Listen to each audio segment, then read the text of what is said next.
ஞானஸ்தானம் என்பது ஏதோ ஜலத்திலே போய் ஒரு முறை அப்படியே திருமுழுக்கு பெற்று வந்தோம் என்று சொல்லி அப்படியே கடமை முடிந்தது என்று சொல்லி அல்ல. 3 விதமான ஸ்நானங்கள் உண்டு. ஒன்று ஜலத்திலே ஞானஸ்தானம், இரண்டாவது ஆவியிலே ஞானஸ்தானம்.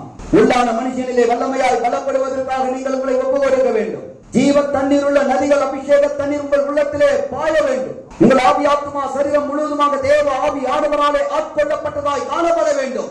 தேவ ஆவி ஆனவர் உங்களுக்குள்ளே வாசம் பண்ணுகிற அளவிலே உங்களுடைய சரீரம் தேவாலயமாய் மாற வேண்டும். நீங்கள் புதிய சிருஷ்டியாய் புதிதாய் பிறந்த குழந்தைகளைப் போல நீங்கள் மாற வேண்டும். ஆவியின் இருதயம், ஆவிக்குரிய இருதயம், நவமான இருதயம் பொருத்தப்பட்டவர்களாய் நீங்கள் மாற வேண்டும். இந்த ஆவியானுடைய அபிஷேகத்தை நீங்கள் பெற வேண்டும். அப்படி செய்வீர்களானால் நீங்கள் ஆவியிலே பிறந்தவர். மூன்றாவது பாடுகளின் ஸ்நானம்.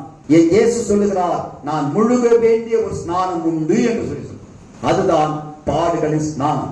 எடுத்து நாம் வாசிக்கும் பொழுது லூக்கா எழுதின சுவிசேஷத்தில் 12ஆம் அதிகாரம் 50வது வசனம்.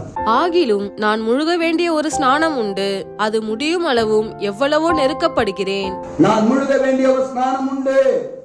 இங்கே இயேசு சொல்லுகிற ஸ்நானம் என்ன? அதுதான் பாடுகளின் ஸ்நானம். நீ ஜலத்திலும் ஆவிலும் பிறந்தவுடனே கிறிஸ்துவ வாழ்க்கை ஏதோ பஞ்சுமெத்தையின் வாழ்க்கை என்று சொல்லி நீ நினைக்க கூடாது. புள்ளின் மேல நடக்கிற நல்ல ஒரு வாழ்க்கை, ஒரு சுகபோகமான வாழ்க்கை நினைக்க கூடாது. கிறிஸ்துவ வாழ்க்கை என்று சொல்லுவது அது ஒரு பாடுள்ள ஒரு ஜீவி. ஏனென்றால் அநேக உபத்திரவங்களின் வழியாய் தான் தேவனுடைய ராஜ்யத்திலே போய் நாம் பிரவேசிக்க வேண்டுமா? நீ ஆண்டவருக்காக நீ பாடுபடுவாயானால், ஆண்டவருக்காக நீ நிந்திக்கப்படுவாயானால், ஆண்டவருக்காக நீ கர்த்தருக்கு ஸ்தோத்திரம் வேதனைப்படுத்தப்படுவாயானால், ஆண்டவருக்காக நீ துக்கப்படுவாய் என்று சொல்லி சொன்னால், ஆண்டவருக்காக நீ பலவிதமான தீமைகளை நீ அனுபவிப்பாய் என்று சொல்லி சொன்னால், நீ பாடுகளின் ஸ்நானத்திற்குள்ளாக நீ போய் கொண்டிருக்கிறாய். என் ஆண்டவரால் இயேசு நிமித்தம் நிந்திக்கப்படுகிறீர்களா? என் ஆண்டவரால் இயேசு நிமித்தம் அடிக்கப்படுகிறீர்களா? என் ஆண்டவரால் இயேசு நிமித்தம் பாடுபடுகிறீர்களா? என் ஆண்டவரால் இயேசு நிமித்தம் உங்களை ஏளனமாய் பேசுகிறார்களா? பரியாசம் பண்ணப்படுகிறீர்களா?